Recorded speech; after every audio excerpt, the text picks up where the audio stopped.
Coucou, c'est Victor. Cet épisode a été produit grâce à vos dons. Comme un poisson dans l'eau est un podcast indépendant et sans publicité. Alors si vous voulez qu'il continue à exister, et que vous avez les moyens bien sûr, s'il vous plaît, abonnez-vous en suivant le lien dans la description. Un grand merci à toutes les personnes qui le soutiennent déjà et lui permettent de rester accessible et gratuit pour tous. Ça véhicule une espèce de préjugé qu'un animal, c'est un être passif. Il subit quelque chose, il subit ce qu'on leur impose. Et là, c'est très présent des théories féministes, antispécistes, très présent dans Zoopolis, de rappeler que les animaux sont des êtres actifs. Ils interagissent, ils questionnent, ils cherchent, ils explorent, ils proposent. Épisode 37, troisième et dernière partie.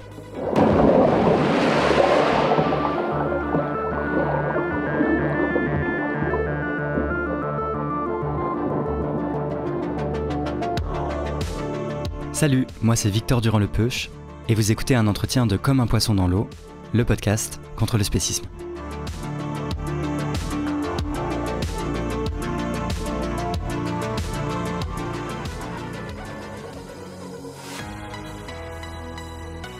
On entend souvent que la liberté est un intérêt fondamental. Pourtant, quand il s'agit des autres animaux, on considère souvent qu'ils n'ont pas intérêt à être libres, parce qu'ils ne seraient pas assez rationnels pour comprendre et exercer cette liberté. Dans cette troisième et dernière partie de mon entretien avec Frédéric Cottet-Boudreau, on s'attaque à cette idée et à la conception élitiste de l'autonomie qui la sous-tend. Pourquoi la philosophie politique a-t-elle érigé un modèle de l'humain qui exclut d'emblée les animaux et bien des humains ? La dépendance empêche-t-elle vraiment l'autonomie ? Et comment favoriser concrètement la liberté des autres animaux au lieu de décider à leur place ? On parlera aussi du paternalisme, de la formation de nos préférences et de l'importance de penser l'émancipation des animaux au-delà de la simple question de leur souffrance. Bref, c'est un épisode essentiel pour repenser ce que signifie vraiment être libre pour tous les animaux, humains compris. Bonne écoute.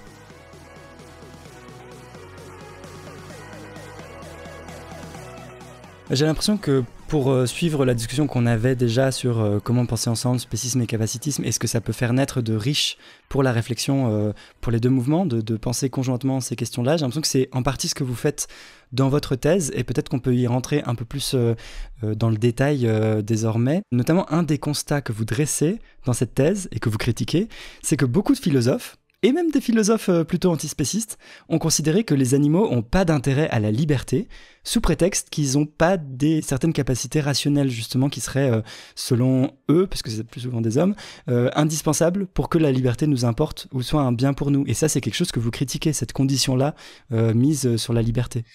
Ah, c'est sûr, les critères rationalistes, on les chasse puis ils reviennent au galop. Ils ont la vie dure en philosophie. C'est notre réflexe pour penser tellement de notions. Et c'était très présent, effectivement, dans les conversations, dans les réflexions sur la liberté. Et de mon côté, je me suis particulièrement intéressé à l'autonomie. Je trouve que ce sont deux concepts qui jouent des rôles différents, mais qui sont vraiment très similaires, très proches. Sur la liberté, il y a Valérie Giraud qui a consacré justement une bonne partie de sa thèse là-dessus, de ses travaux. C'est vraiment intéressant. Mais cette idée selon laquelle on cause un tort à un individu lorsqu'on lui prive de sa liberté seulement parce qu'il aurait conscience, par exemple, de cette limitation à la liberté ou qu'il ne serait pas vraiment libre. Et là, à ce moment-là, on brime ses intérêts. Mais pour les êtres qui n'ont pas cette capacité d'être conscients et conscientes de leur privation de liberté, il n'y a pas de problème. Tant que leurs besoins sont satisfaits, tant qu'ils ont des occasions pour vivre du plaisir, on leur fait pas de mal. Et donc, certaines formes d'exploitation qui ne conduisent pas à la mort, qui ne causent pas de souffrance, seraient peut-être permises. D'accord. Et ça, c'est ce que vous appelez l'autonomie rationnelle, cette capacité de pouvoir réfléchir sur nos désirs, nos préférences et même les réviser. C'est un des critères qui a été mis en avant dans la philosophie et que vous appelez dans votre thèse autonomie rationnelle, c'est ça ? Il faut bien lui donner un nom parce qu'en philosophie, ça s'appelle simplement autonomie. Il n'y a pas beaucoup d'autres versions qui n'auraient pas de critères rationalistes. C'est presque unanime. L'autonomie exige que tu sois conscient de tes propres désirs, que tu puisses donc ce qu'on appelle les désirs de second ordre, mais que tu as des désirs au sujet des désirs. Tu es capable de réfléchir à ce que tu veux, de remettre en question même tes désirs, tes valeurs, tes projets. Puis on peut comprendre que ça joue des rôles importants dans certaines sphères de débat, sur certaines formes de théorie politique, même si avec Zoopolis c'est plus une nécessité. Mais ça, son intérêt, puis je voulais pas nécessairement la remettre en question sur tous les angles, mais lorsqu'on revient au droit à l'autonomie, à mon avis, le plus fondamental, la fonction, la raison d'être de ce droit, c'est d'avoir le droit de faire des choix personnels, de pouvoir orienter notre vie pour que ce soit une vie qui nous ressemble. Ça inclut aussi le droit d'errer, le droit de faire des erreurs, le droit de se faire du mal, de prendre des risques, mais c'est notre vie, puis on veut mener la vie qui nous intéresse. Donc l'autonomie, c'est une notion super intéressante, essentielle à de nombreuses théories politiques, mais elle est toujours interprétée avec ce critère rationaliste. Pour pouvoir jouir de ce droit, encore faut-il que tu sois capable d'avoir conscience de tes désirs, de te remettre en question, de formuler des plans objectifs ou explicites plutôt de c'est quoi tes projets de vie. Et ça, vous dites en fait dans quasiment toute l'histoire de la philosophie, c'est quelque chose qui a toujours été très valorisé pour définir les humains, qui est censé apporter de la valeur à nos vies, et même parfois avec le sous-entendu que du coup une vie sans cette capacité-là de délibération, de réflexion sur nos choix, nos préférences, nos désirs, du coup ce serait une vie sans valeur. C'est, à tout le moins, c'est une vie qu'on peut s'approprier, qu'on peut orienter. Puis c'est souvent, à mon avis, ça a été un petit peu mon intuition de départ lorsque j'ai travaillé sur l'autonomie, c'est qu'on a bien beau décrire les violences que subissent les animaux dans les élevages, de décrire que lorsqu'on les tue, on leur enlève ce qui est le plus précieux au monde. Ils n'auront plus d'autre chance de profiter de la vie. Ils vont pas se recycler à moins qu'on partage certaines croyances religieuses. Mais jusqu'à preuve du contraire, c'est leur unique chance d'être en vie. Lorsqu'on les tue, on leur enlève cette chance-là. Donc on peut décrire ces choses. Mais j'avais cette intuition que même si on fait cette démonstration, il y a une intuition qui n'est pas entachée chez beaucoup de spécistes. C'est que on peut s'approprier la vie des animaux, on peut leur donner une fonction prédéterminée. Ils sont là pour nous. Donc oui, il ne faut pas leur faire du mal. Peut-être que c'est mal de les tuer et que c'est triste, mais que c'est pas une vie qui leur appartient en quelque sorte. D'où le mythe de la viande heureuse en quelque sorte, on peut les élever gentiment, leur faire des massages. Évidemment, c'est un mythe parce que ça n'existe pas dans la réalité, mais à ce moment-là, les consommer ne ferait pas de tort. Je pense que du point de vue pratique, ça n'existerait pas, ça poserait énormément de problèmes. Mais je crois que la raison pour laquelle on dévalorise leur vie, leur statut, leurs intérêts, c'est parce que on prend pas au sérieux leur autonomie, leur point de vue, leur valeur, le fait que leur vie est aussi importante de leur propre point de vue. Et l'autonomie est bien équipée pour rendre honneur à ces intuitions. Peut-être on va y venir, une version en fait repensée de façon plus inclusive de l'autonomie, qui serait pas cette autonomie-là que vous définissiez comme seulement sur des critères rationalistes, et qui est peut-être d'ailleurs juste un héritage de l'élitisme extrême de la tradition philosophique en fait, qui est fait par des philosophes dont l'activité principale c'est de penser toute la journée, et du coup ils ont peut-être un peu facilement tendance à se dire du coup c'est ça la forme de vie supérieure, c'est ça qui est censé définir ce qui donne de la valeur à nos vies humaines, ce qui fait même la dignité humaine qui est censée être au fondement de l'égalité. Il y a pas un peu de ça quand même derrière? C'est un peu une boutade qui est des fois avouée par certaines de ces personnes. Moi, j'aime beaucoup effectivement de rappeler que, selon vos critères, dans le fond, c'est seulement des philosophes qui sont vraiment autonomes. Mais c'est vrai que dans la tradition occidentale, ça remonte au moins depuis Immanuel Kant. On a des preuves qu'il y en a bien d'autres penseurs qui réfléchissaient à l'autonomie avant lui, mais c'est vraiment lui qui va avoir cette influence marquée sur l'autonomie. Mais, ironiquement, ce n'est plus la version que l'on retient, parce que chez Kant, l'autonomie était très exigeante. C'était, j'imagine, c'est pas tout le monde qui nous écoute qui ont lu la métaphysique des mœurs, mais en gros, on est autonome dans la mesure où on est capable de se fixer à nous-mêmes notre propre loi. La version contemporaine est encore d'accord là-dessus, mais chez Kant, la seule loi légitime, ce serait la loi morale. Et si tu te laisses déterminer par autre chose, si tu fixes tes règles ou ton comportement en fonction de ce qui n'est pas une règle universalisable, qui n'est pas la raison, parce que chez Kant, c'est seulement la raison qui peut être autonome, eh bien, tu deviens hétéronome. Et ça, c'était probablement un néologisme de Kant. Donc, si tu suis tes instincts, ta passion, ton intuition, les règles de la société, si tu veux faire plaisir aux autres, mais tu n'es pas autonome. Donc, il y avait une version très rigide à l'époque de Kant. Chez les philosophes plus contemporains, on fait moins cette importance-là. On peut adopter n'importe quelle règle tant que c'est une règle qui vient de soi-même. Et c'est ça l'étymologie de l'autonomie. Autonomos, on se fixe soi-même la règle selon laquelle on désire vivre. Mais ça reste quand même un critère qui exclut plein de personnes et qui même exclut la façon dont on agit quotidiennement. En fait, 99% de nos actions sont pas pensées à l'avance, révisables, rationalisées, avec un plan sur 3... Enfin, en fait, c'est une façon très très restreinte qui est pas connectée à la façon dont on vit réellement, j'ai l'impression. Ça a été un de mes premiers arguments d'essayer de rappeler, du moment qu'on lit un petit peu de psychologie, des études qui sont faites au moins depuis les années 1970, si ce n'est pas bien avant, c'est très clair, l'être humain ne fonctionne pas au jour le jour selon de tels critères de révision de ses préférences, d'avoir conscience de ce que l'on désire et est-ce qu'on désire ce que l'on désire. On fonctionne beaucoup plus, pas sous un mode nécessairement automatique, mais avec tellement de l'inconscient qui prend de la place dans nos choix constants, quotidiens. Et pas juste des choix de ce que je vais manger ce matin et demain ou de quelle couleur je vais m'habiller. C'est parfois même des choix centraux, déterminants dans nos vies. Par exemple, choisir nos partenaires amoureux. C'est pas un choix rationnel de réfléchir vraiment à différentes options. Est-ce que ça correspond à ce que je désire désirer? C'est très souvent simplement quelque chose que l'on ressent. On a un intérêt, on se sent bien avec cette personne-là. On prend pas le temps de se demander est-ce que je désire désirer cette chose-là. Et ça peut être aussi nos choix de carrière, nos choix politiques sont énormément orientés par notre environnement social. Et c'est très souvent négligé. C'est reconnu par beaucoup de philosophes qui travaillent sur l'autonomie, mais c'est comme si c'était pas toujours perçu que ça transformait notre manière qu'on devrait comprendre le concept. Cette exigence de rationalité n'est pas nécessaire. On devrait vraiment s'en débarrasser. C'est un rôle instrumental. Je pense que c'est valorisable. Se remettre en question, bien sûr. On a des bonnes raisons de le faire de temps en temps. Tant mieux qu'on puisse être capable. Mais c'est instrumental pour s'assurer de est-ce qu'on a vraiment la vie qui nous intéresse. Ouais. Donc, dans certains moments clés, certains moments pivots. Mais c'est pas une raison pour renier à d'autres individus qui ne possèdent pas cette capacité le droit à l'autonomie. Parce que je pense que de leur point de vue, leur vie a de la valeur, ce qu'ils font les intéresse, et même s'ils ne se remettent pas en question en révisant leurs préférences, ils font des choses qui les intéressent, ils peuvent changer de préférence lorsque ça ne se passe pas comme ils veulent. Il y a tout un champ de possibilités qui mérite d'être étudié. Donc, il y a cette fonction-là de l'autonomie, mais je suis pas certain que la manière dont on a défini le concept rend justice à cette fonction. Donc, on aurait besoin, je pense, de l'ouvrir, de la re-questionner.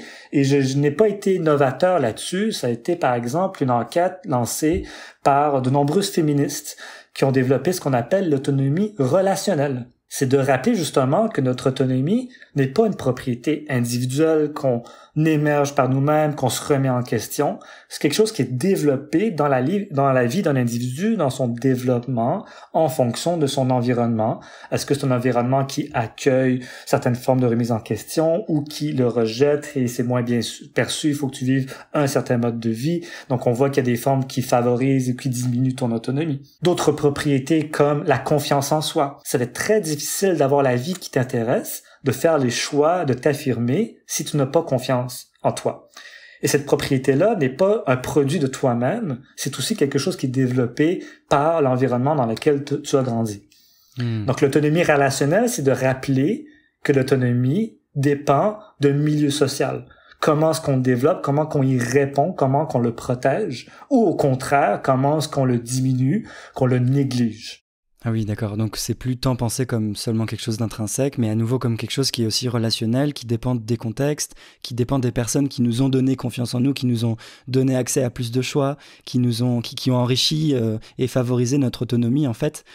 Et c'est pas comme si on était des individus perdus au milieu de nulle part, qui faisions nos choix de façon complètement indépendante de tout plein de facteurs qui viennent la favoriser ou au contraire l'empêcher. C'est ça? Oui, c'est ça. Ça revient à notre discussion qu'on avait l'autre fois sur l'interdépendance. C'est exactement la même chose pour réfléchir l'autonomie. Ce n'est pas un individu qui est tout seul autonome. On l'est parce qu'on est favorisé, on est encouragé, entraîné par un environnement. Oui, il y a un peu encore cette idée que certains philosophes considèrent que les animaux sont pas autonomes, parce qu'ils sont dépendants. Exactement. De nous, pour le cas des animaux domestiques. Et ça, en fait, c'est un très mauvais argument. Exactement. Notre autonomie dépend toujours de plein de facteurs qui n'ont rien à voir avec la rationalité. Ça a à voir avec les gens autour de nous, notre société. Tantôt, j'ai pas mis l'accent sur les émotions. Aussi, on néglige, puis les études en psychologie sont très claires. Les émotions jouent un rôle prédominant dans nos prises de décision. même si on essaie de se faire des choix rationnels, en fait, c'est beaucoup plus l'émotion qui va pencher la balance.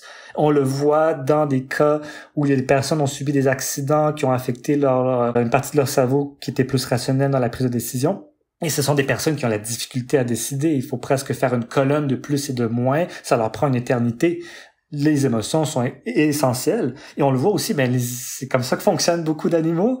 C'est pas par réflexion ou par pour et contre, mais aussi on fait des choix parce qu'à l'intérieur de nous, on sent que ça nous apporte du bien, parce qu'on a une curiosité, par exemple. On veut essayer quelque chose, on aime des choses, on peut pas l'expliquer, puis ça mérite d'être protégé.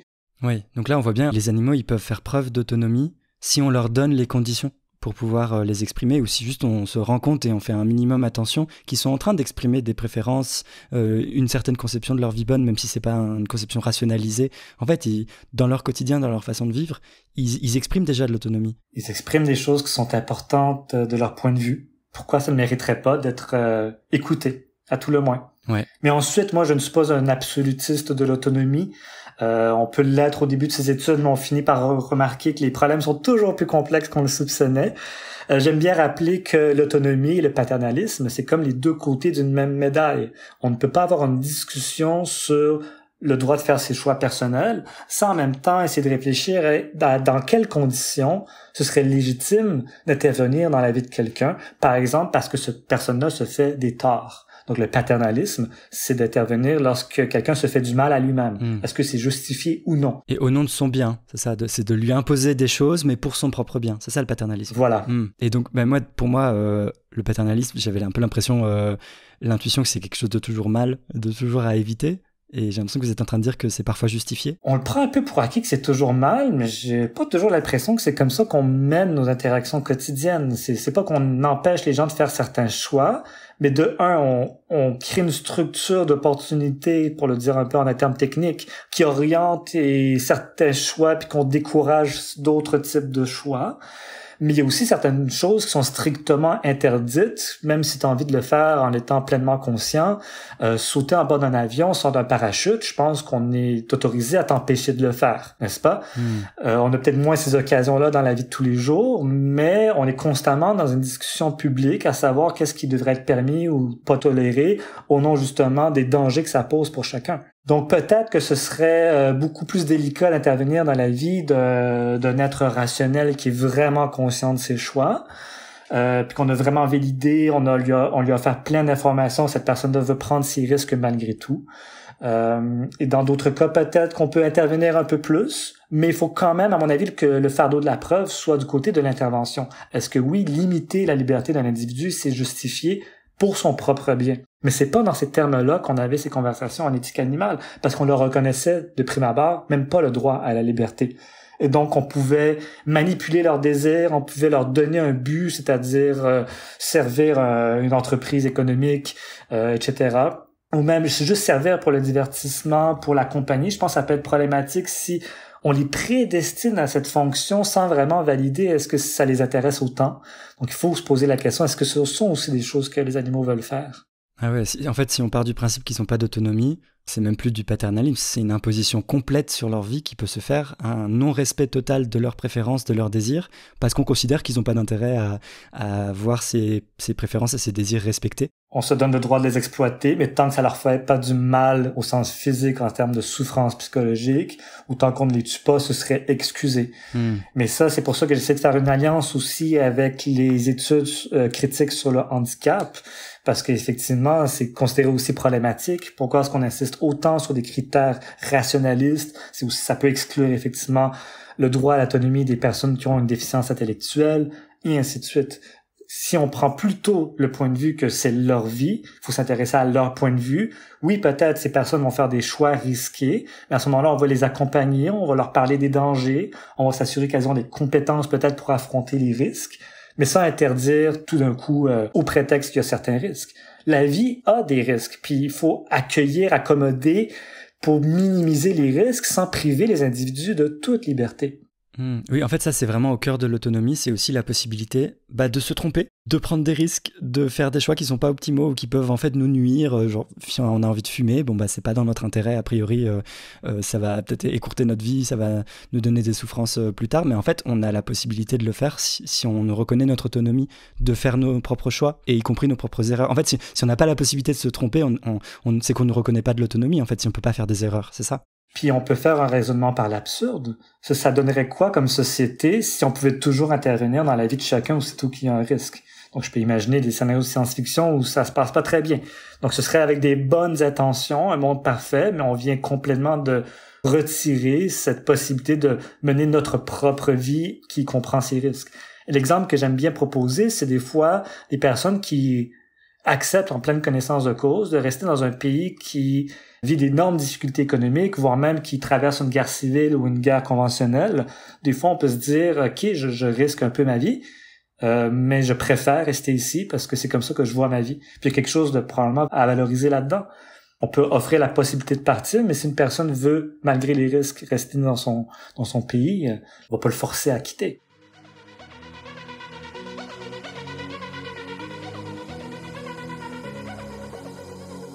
Et j'ai l'impression qu'il y a une autre dimension dont vous parlez dans votre thèse qui est vraiment hyper importante, c'est que l'autonomie, c'est pas juste une question de nous rajouter quelques choix, en fait, ou de nous permettre de faire plus de décisions. Il faut aussi qu'on ait la possibilité de choisir l'organisation globale un peu de notre vie, où est-ce qu'on est, avec qui on est, et d'avoir la possibilité de quitter des situations si elles ne nous conviennent pas. Et souvent, j'ai l'impression qu'il y a un peu cet enjeu-là pour les animaux, on leur donne un peu d'accès à des micro-choix supplémentaires.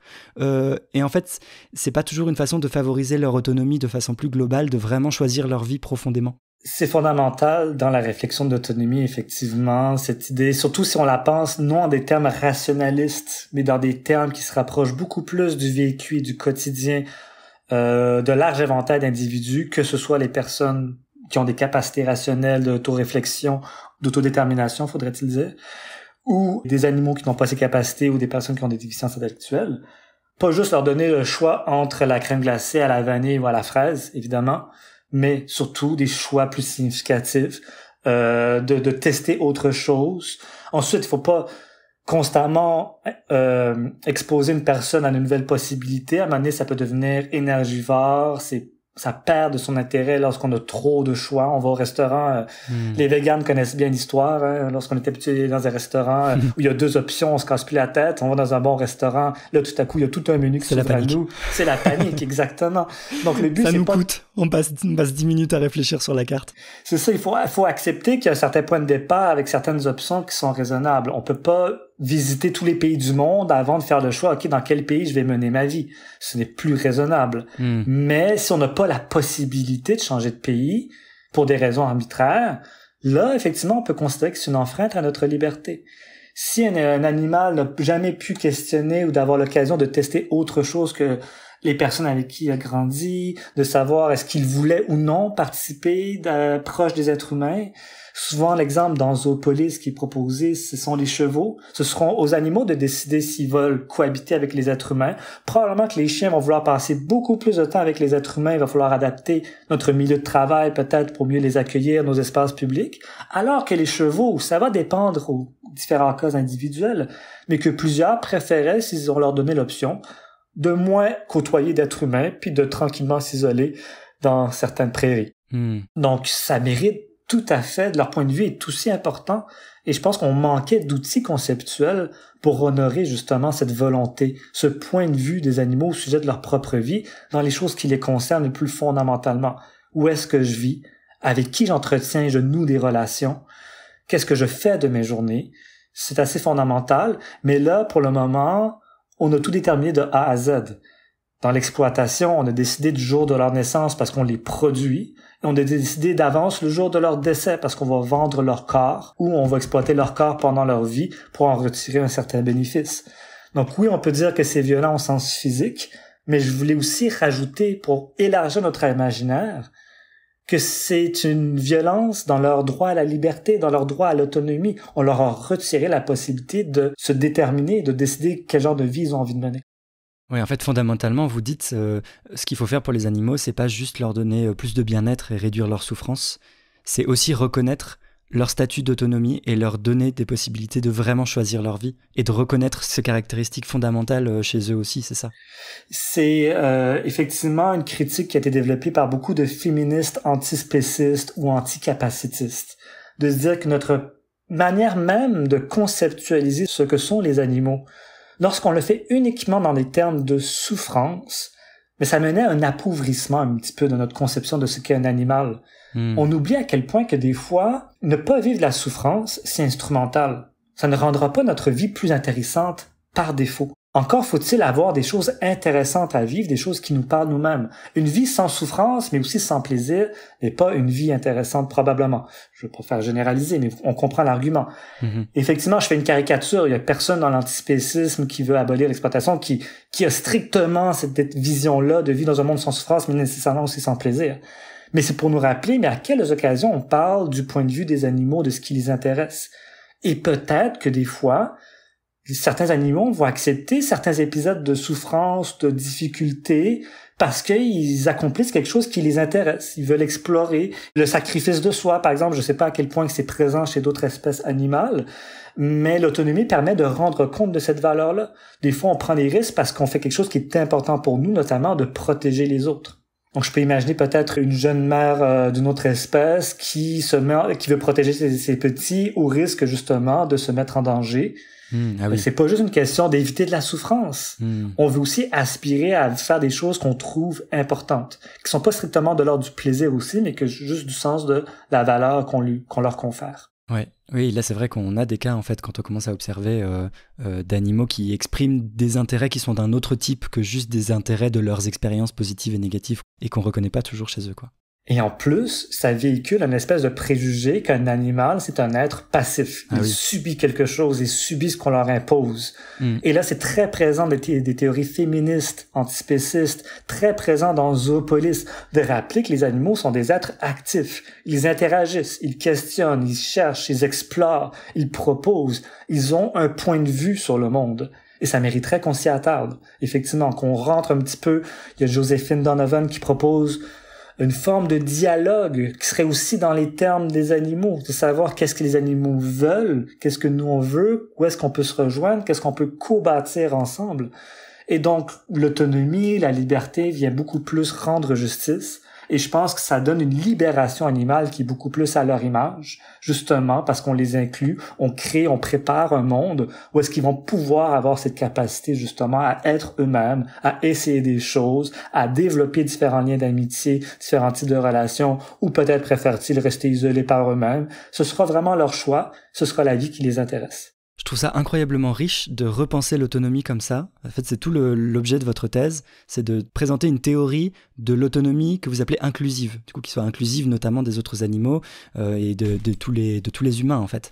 Et j'ai l'impression que c'est à la fois incroyablement riche, que ça change beaucoup notre perspective sur les animaux et que ça nous fait voir des choses qu'on voit pas si on les voit juste comme des êtres souffrants dont il faut réduire les souffrances.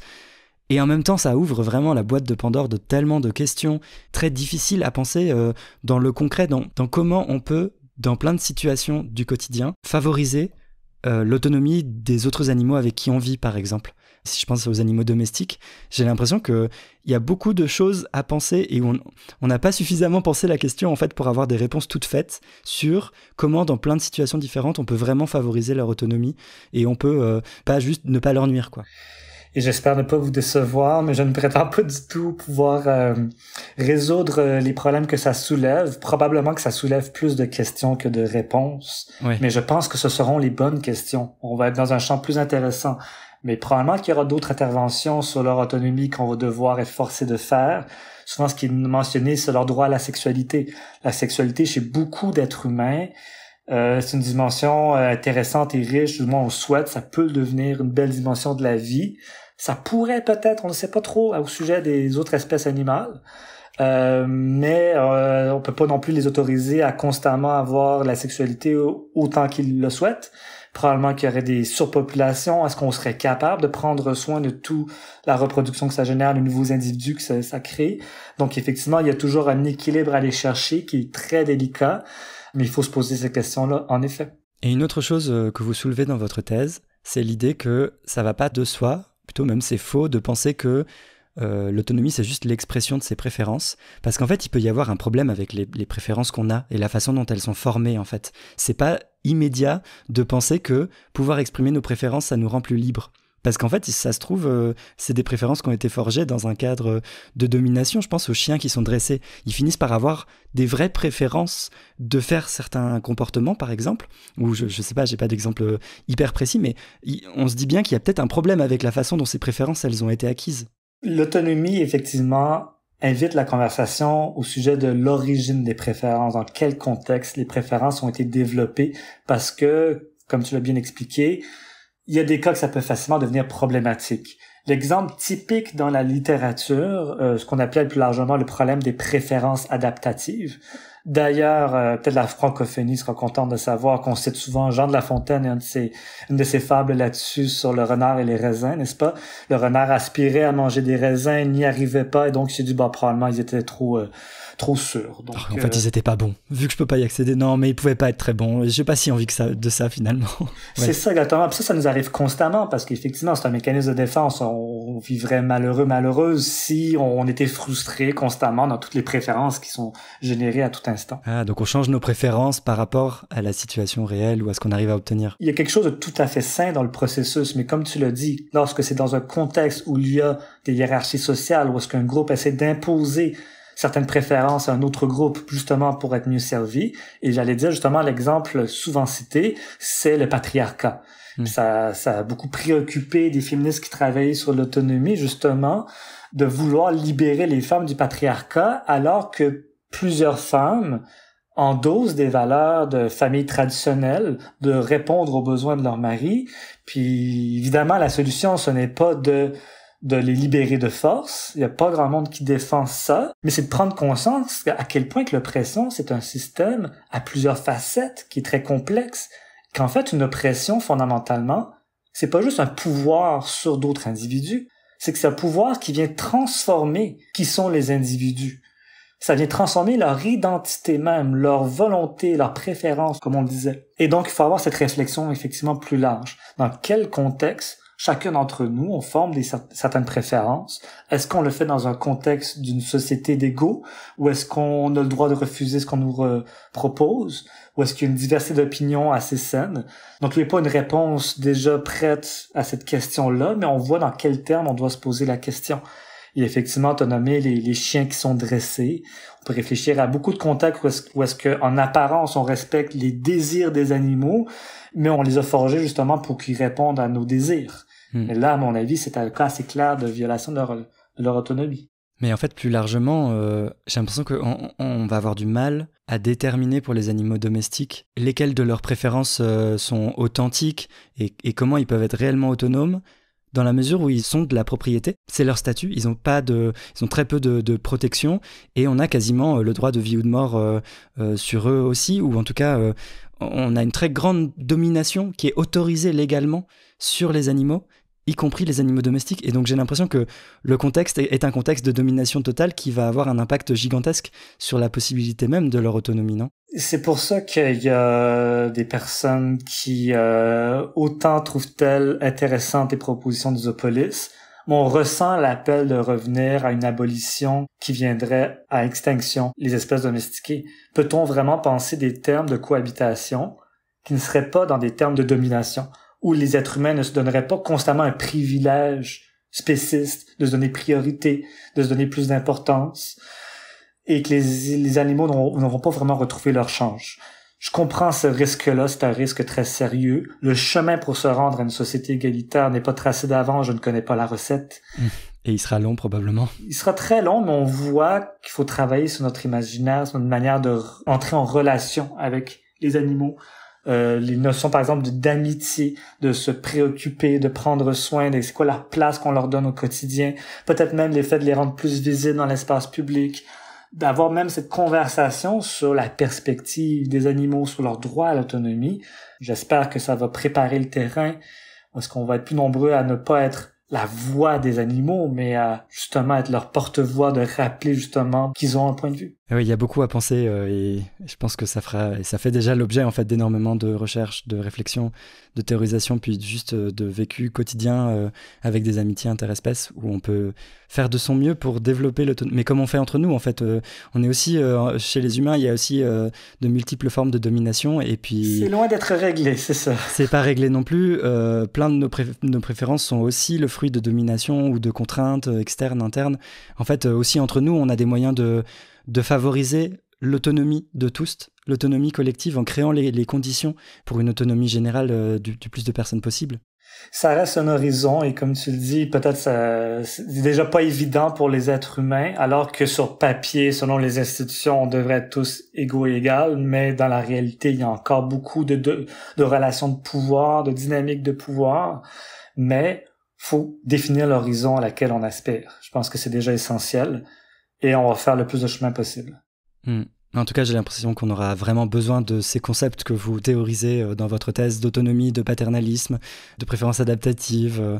Tout ça, c'est un bon cadre, j'ai l'impression, pour commencer à réfléchir à ces questions-là, même si c'est que le début de la réflexion. Comme je le disais, je n'ai pas toutes les réponses, mais je pense que c'est des conversations qu'on doit avoir, qui pourraient peut-être aussi mobiliser d'autres personnes dans notre cause, de se rendre compte justement de la richesse et des capacités des animaux, ne pas strictement avoir une conception des animaux comme étant purement passifs, et de les voir vraiment comme des agents qui ont leur propre volonté. Donc là, on se rend compte qu'on leur fait encore plus de mal, en fait, et donc on a plus à gagner. Ouais, déjà reconnaître ce droit à la liberté et cette présence de l'autonomie chez les autres animaux, c'est déjà un bon début qui n'était pas acquis apparemment en philosophie notamment, donc c'est super.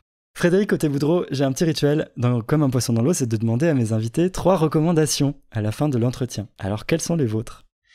Bien, puisqu'on a eu notre conversation autour de 3 thèmes distincts, je me suis dit que j'allais justement proposer une pour chacun de ces thèmes. Donc, on a commencé il y a un moment à parler de la théorie du zoopolis de Sue Donaldson et de Will Kymlicka. Ce serait vraiment tentant de vous recommander de lire ce livre. J'aimerais le recommander, mais indirectement, en fait, je vais plutôt vous proposer, si vous préférez lire des articles, disons, entre 16-20 pages plutôt qu'un livre au complet, il y a une ressource vraiment extraordinaire, une mine d'or, comme j'aime à l'appeler. Will Kymlicka en tant que tel, je pense qu'il est très favorable à ce qu'on ait open access, je sais pas comment on dit en français, mais l'accès libre, oui, c'est ça, aux recherches scientifiques universitaires.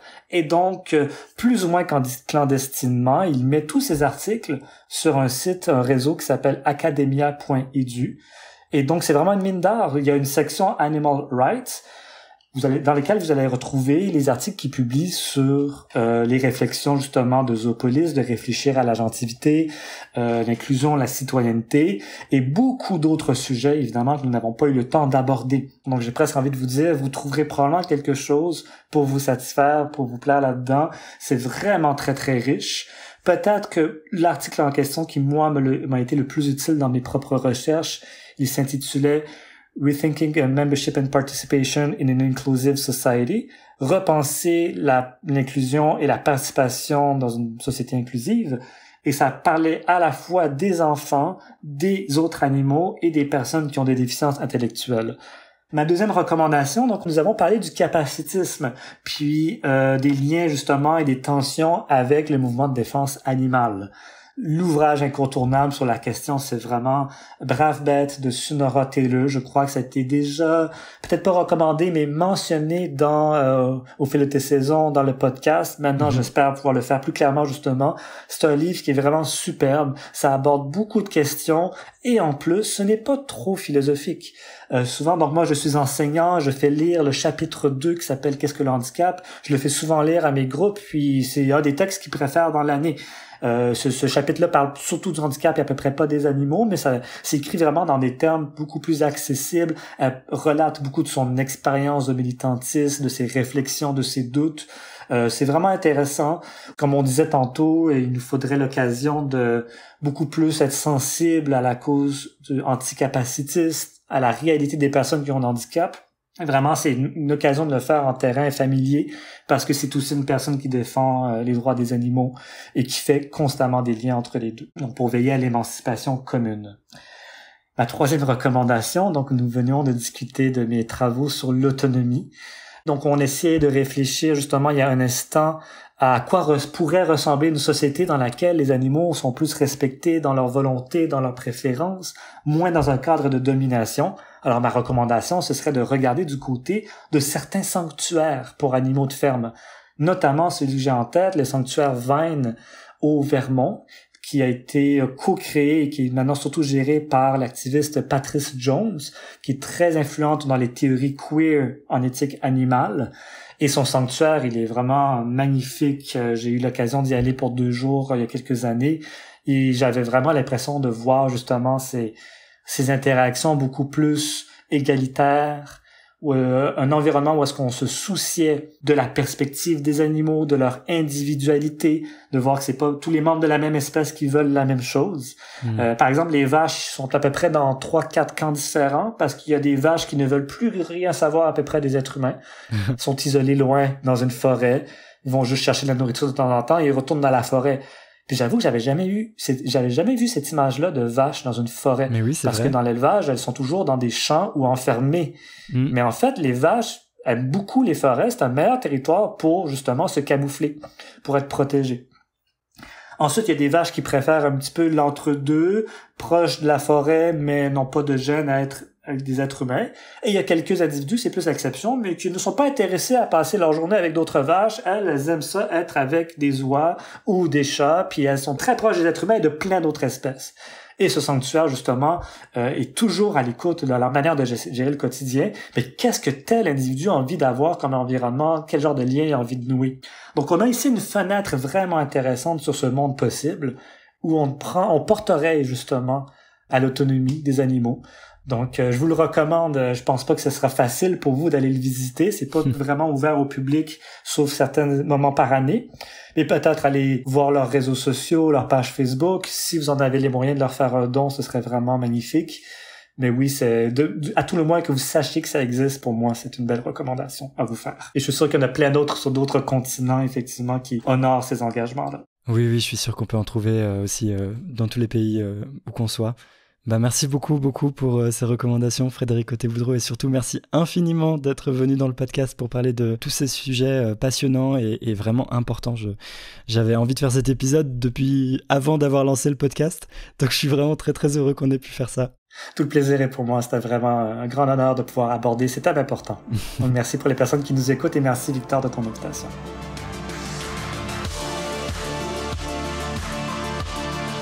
On a traversé beaucoup de réflexions au fil de ces 3 épisodes. De la citoyenneté animale avec Zoopolis, au lien entre spécisme et validisme, jusqu'à cette idée d'autonomie relationnelle et inclusive qui nous force à repenser la liberté elle-même. Ça peut sembler très théorique, tout ce dont on a parlé, mais en réalité, ça a des implications hyper concrètes. Parce que les concepts ne sont jamais neutres. Selon la façon dont on les construit, ils peuvent enfermer, exclure et justifier des oppressions, ou au contraire, ouvrir des espaces de liberté, reconnaître des droits et transformer nos sociétés. Repenser la citoyenneté, la justice ou l'autonomie, c'est pas juste un exercice intellectuel, ça permet de poser les bases d'un monde où plus personne n'est laissé de côté. On voit une fois de plus à quel point c'est précieux et puissant de croiser les grilles d'analyse et les luttes, parce qu'au fond c'est toujours le même combat. Refuser les hiérarchies arbitraires, affirmer que toutes les existences comptent, et construire une société où chacune puisse s'épanouir, en reconnaissant nos interdépendances plutôt que de les nier. Alors oui, c'est un projet ambitieux, et même difficile à atteindre, mais c'est aussi un projet qui donne envie de se battre, parce qu'il trace les contours d'un monde plus beau, où la liberté serait plus un privilège, mais un partage, c'est-à-dire une émancipation commune, comme le disait mon invité. Merci d'avoir écouté cet entretien jusqu'au bout, et à très bientôt pour continuer à réfléchir, rêver, et à agir ensemble. Bisous.